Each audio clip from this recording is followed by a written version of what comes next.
નમસ્કાર મિત્રો, જય હિન્દ। સૌ પ્રથમ તો આપ સર્વે મિત્રોને નવા સત્ર તેમજ નવા વર્ષની હાર્દિક શુભકામનાઓ।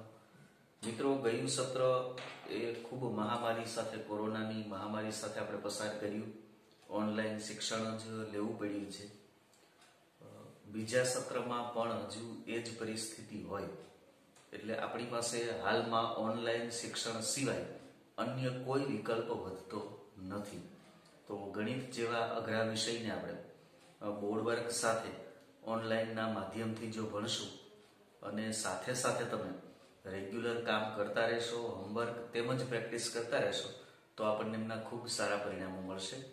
તો નવા વર્ષની શુભકામના સાથે કંઈક એવો દ્રઢ સંકલ્પ કરીએ, કારણ કે નવા વર્ષે આપણે કંઈક ને કંઈક એવા સંકલ્પો કરવા જોઈએ કે જેથી આપણા જીવનને એનો ફાયદો થતો હોય। તો આપણે એવું નક્કી કરીએ કે સારું કાર્ય, નિયમિત રીતે કાર્ય કરતા રહીએ અને આગળ વધીએ। મિત્રો, 7મા ધોરણનું ગણિતનું 8મું ચેપ્ટર આપણું છે રાશિઓની તુલના। ગયા સત્રમાં 7 ચેપ્ટર સુધી આપણે અભ્યાસ કરી ચૂક્યા છીએ। રાશિઓની તુલના આ ચેપ્ટર શરૂ કરીએ છીએ। એમાં સૌથી પહેલું કે રાશિઓની તુલના એટલે શું આ સમજીએ। એમાં પહેલા જે બે શબ્દો આવે છે કે રાશિઓની તુલના, આ રાશિ એટલે શું, પહેલા તો આપણને એ ખ્યાલ હોવો જોઈએ। મિત્રો, રાશિ એટલે ઊંચાઈ છે, લંબાઈ પહોળાઈ છે, વર્ષ હોય, વજન હોય, આ બધી જ જે માપી શકાય એવી બાબતો છે એ બધાને આપણે રાશિ કહીએ છીએ। ઘણીવાર આ રાશિઓને આપણે સરખામણી કરવી પડે તો તુલના એવો જે શબ્દ લીધો તો તુલનાનો સમાનાર્થી શબ્દ આપણે વિચારીએ એટલે સરખામણી થાય। આવી બે રાશિઓ, આવા બે માપ, એમની આપણે સરખામણી કરવાની વ્યવહારમાં ઘણી બધી વખત જરૂરિયાતો ઊભી થતી હોય। હું તમને 2-3 ઉદાહરણો વ્યવહારુ એવા આપું મિત્રો કે જ્યાં આપણે એમની સરખામણી કરેલ છે। ભલે આપણે આ શબ્દોથી વાકેફ નથી પણ આપણે એમનો ઉપયોગ તો કરેલો જ છે, જૂના ધોરણમાં પણ કરેલો છે અને વ્યવહારમાં પણ કરેલો છે। દાખલા તરીકે માણસની ઝડપ અને કોઈ સિંહ, દીપડો કે ચિત્તો કે જે ખૂબ ઝડપથી દોડતા હોય, એમની ઝડપ, માણસ દોડીને કેટલું દોડી શકે, ચિત્તા જેટલી ઝડપથી તો નહીં દોડે। તો એમની ઝડપની સરખામણી કરવાની થતી હોય, કોઈ સાયકલની કે બસની ઝડપની સરખામણી કરવાની હોય, બે મિત્રો છે એમની ઊંચાઈ કે એમના વજનની સરખામણી કરવાની હોય, દીકરા કે એમના મમ્મી પપ્પા એમની ઉંમર સાથે સરખામણી કરવાની હોય, બે મિત્રોના વજનની સરખામણી કરવી હોય, આ બધી જ વ્યવહારિક બાબતો છે। એમની સરખામણી કરવી એ જરૂરી બનતી હોય છે ઘણીવાર આપણા માટે। તો આ પ્રકારની સરખામણી એટલે શું, તો કે એ ગુણોત્તર છે।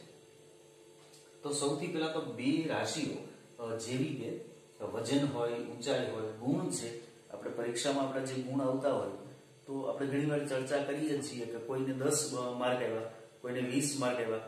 આપણે એવું સ્પષ્ટ કહેતા હોઈએ ઘણી કે મારે 20 માર્ક આવ્યા, તો 10 માર્ક વાળા વિદ્યાર્થીને આપણે એમ કહેતા હોઈએ કે તારા કરતા મારે બમણા માર્ક આવ્યા, અથવા તો 10 ગુણ વાળો વિદ્યાર્થી એમ કે તારા કરતા મારે અડધા માર્ક આવ્યા।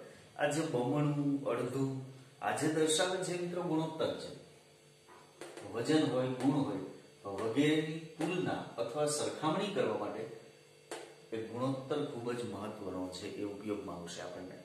આજે અડધું અને બમણું જે બોલ્યો છું એ ગુણોત્તર જ છે એક પ્રકારનું। ગુણોત્તર એટલે બીજું કંઈ નથી મિત્રો, ભાગાકાર છે સામાન્ય રીતે, કે ગુણોત્તર એટલે બે સમાન એકમ ધરાવતી રાશિઓના મૂલ્યનો ભાગાકાર। પણ અહીંયા એક શબ્દ આપ્યો, બે રાશિઓ, તમે જે પણ બે રાશિઓ હોય, ઝડપ હોય, ઊંચાઈ હોય, વજન હોય, ગમે તે હોય, પણ જે બે રાશિઓ તમે પસંદ કરેલી છે એમનો એકમ એક જ સરખો હોવો જરૂરી છે। એક ઉદાહરણ છે મિત્રો કે 150 સેન્ટીમીટર અને 75 સેન્ટીમીટર ઊંચાઈ ધરાવતા માણસોની સરખામણી માટે એમની ઊંચાઈ જે છે એમની આપણે સરખામણી કરવી છે, એટલે તુલના કરવી છે। આ ઊંચાઈ એ રાશિ ગણાય, સરખામણી એટલે કે તુલના। આ બે રાશિની આપણે તુલના કરવાની છે। તો બંનેનો ગુણોત્તર જો આપણે લઈએ, ગુણોત્તર એટલે એ બંને રાશિઓ એમનો ભાગાકાર। બીજું, એમના એકમ એક જ સરખા છે તો કે હા, બંને સેન્ટીમીટરમાં છે એટલે કોઈ પ્રશ્ન નડતો નથી। ભાગાકાર કરીએ તો 150 ના છેદમાં બીજી રાશિ 75, 75 દુ 150 થાય। એટલે અહીંયા 2/1 આપણને મળવાનું છે. એમને જો ગુણોત્તર સ્વરૂપે દર્શાવવું હોય તો આપણે લખી શકીએ 2/1. એને મિત્રો આ રીતે આપણે વાંચી શકીએ 2/1. આ યાદ રાખજો ખાસ. વાંચવાનું કેમ છે? 2/1. ઓકે. ત્યાર પછી જોઈએ કે બે ગુણોત્તરોને સરખાવવા માટે તેમને સમછેદી અપૂર્ણાંકમાં ફેરવવા પડે છે. અહીંયા જેમ 2/1 છે, તો દાખલા તરીકે કોઈ ગુણોત્તર એવો છે કે 2/1 કઈ બીજી સંખ્યા 7 આવી, 15 આવ્યા, ગમે તે છે, તો સામે જે બીજો ગુણોત્તર છે આ બંને ગુણોત્તરની સરખામણી કરીએ તો 2/છેદ જે છે એ એક સરખા બનાવવા પડે.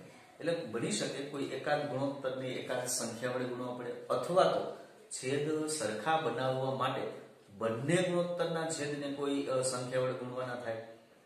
એટલે એમના છેદને માત્ર ન ગુણી શકીએ, અંશ અને છેદ બંનેને ગુણવાના થતા હોય. પણ આપણે નિર્ણય કેટલા વડે ગુણવા પડે એનો નિર્ણય ક્યાંથી લેવો પડે? તો બંને ગુણોત્તરના છેદ ઉપરથી. એ છેદ સમાન થાય ત્યાર પછી જ આપણે એ બંને ગુણોત્તરની સરખામણી કરી શકીએ. ત્યાર પછીનો પોઈન્ટ છે મિત્રો કે બે રાશિઓની તુલના કરવા માટે તેમના એકમ હંમેશા એક સરખા હોવા જોઈએ.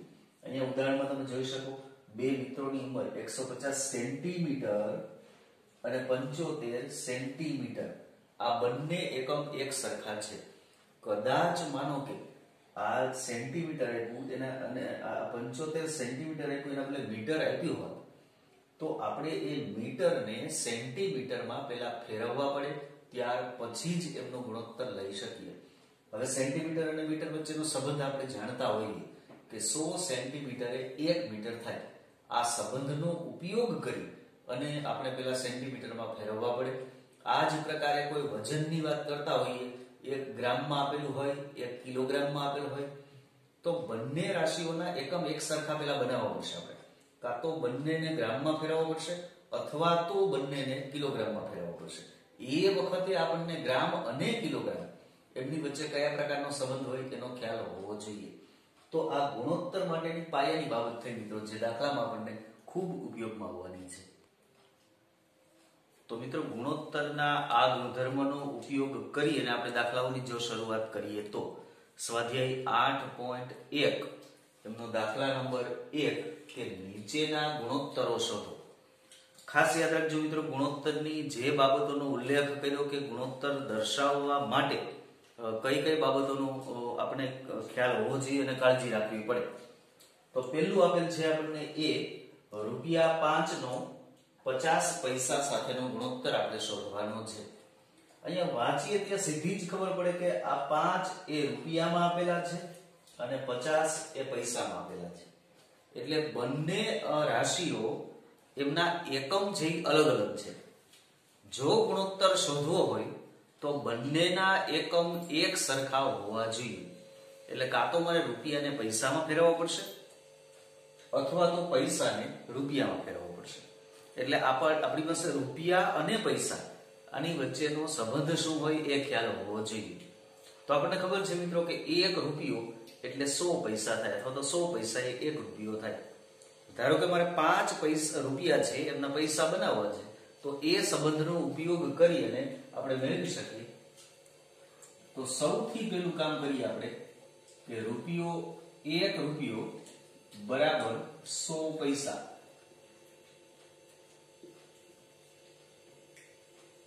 માટે 5 રૂપિયા બરાબર 5 ગુણ્યા 100 આટલા પૈસા થાય. હવે 5 ગુણ્યા 100 એટલે 500 પૈસા થયા. આ ₹5 એટલે 500 પૈસા. એટલે હવે આપણે ગુણોત્તર કોનો મેળવવાનો થયો? તો કે 5 રૂપિયા એટલે કે 500 પૈસાનો 50 પૈસા સાથેનો ગુણોત્તર મેળવવાનો થાય. તો આપણે લખીએ કે 500 પૈસા અને 50 પૈસાનો ગુણોત્તર બરાબર અંશમાં આવશે 500 અને છેદમાં આવશે 50.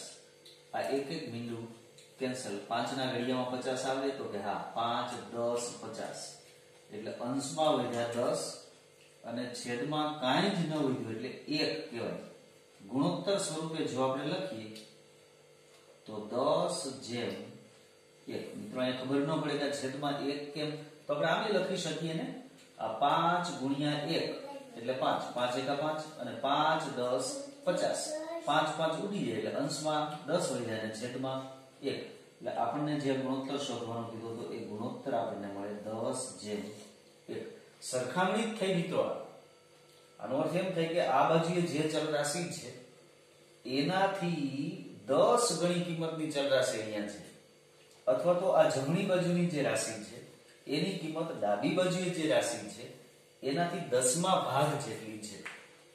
આ ગુણોત્તરનો અર્થ આમ થાય. એટલે અહીં સ્પષ્ટ જ છે કે 500 પૈસા અને 50 પૈસા એમની વચ્ચે આવો આ પ્રકારનો જ સંબંધ છે. ત્યાર પછી બી જોઈએ. બીજું ઉદાહરણ છે કે 15 કિલોગ્રામ એટલે કિલોગ્રામ નો 210 ગ્રામ સાથે ગુણોત્તર આપણે શોધવાનો છે. તો કિલોગ્રામ અને ગ્રામ અહીંયા ફરી પાછા બંને રાશિના એકમો અલગ અલગ છે એટલે એ એકમોને આપણે સમાન બનાવવા પડશે.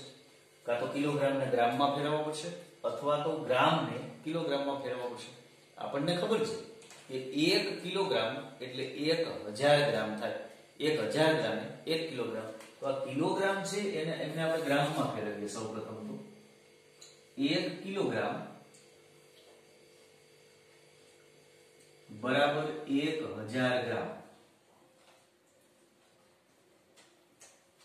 તો અહીંયા આપણી પાસે 15 કિલોગ્રામ છે, તો માટે 15 કિલોગ્રામ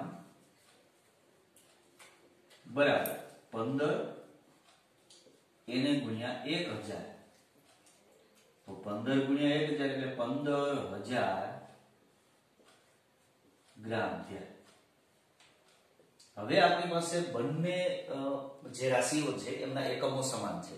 15 કિલોગ્રામ એટલે 15000 ગ્રામ. એટલે 15 કિલોગ્રામની જગ્યાએ જો આપણે આ વાંચીએ તો 15000 ગ્રામનો 210 ગ્રામ સાથે ગુણોત્તર મેળવવાનો થયો. જો એ પ્રમાણે આપણે લખીએ તો 15000 ગ્રામ અને 210 ગ્રામનો ગુણોત્તર. પહેલી રાશિ જે દર્શાવેલી હોય એ અંશમાં લખવાની થાય એટલે 15000 એમના છેદમાં 210. હવે એક એક બિંદુ તો કેન્સલ થઈ જાય. અંશમાં વધ્યા 1500 છેદમાં 21. હવે છેદ ઉડાડવો એ ખૂબ મહત્વનો છે મિત્રો. આપણે વિચારી શકીએ કે 15 ના ઘડિયામાં 21 આવે તો કે ન આવે, 21 ના ઘડિયામાં 15 આવે ન આવે. તો કોઈ એવો ઘડિયો ખરો કે જેમાં 15 અને 21 બંને આવતા હોય? હું 15 એટલા માટે બોલું છું કારણ કે અહીંયા હું લખી શકું 1500 એટલે આપણે લખી શકીએ 15 ગુણ્યા 100 એટલે 1500 થયા અને એના છેદમાં કેટલા છે 21. હવે મારે 15 અને 21 નો છેદ ઉડાડવો છે એટલે આ બંને સંખ્યાઓ એવી છે કે જે 3 ના ઘડિયામાં આવે. અહીંયા છેદ ઉડાડો તો 3 7 21 અને અહીંયા આવશે 3 5 15. આ 3 3 બંને અંશ અને છેદમાંથી કેન્સલ. આ 5 ગુણ્યા 100 એટલે 500 અને એના છેદમાં વધ્યા 7.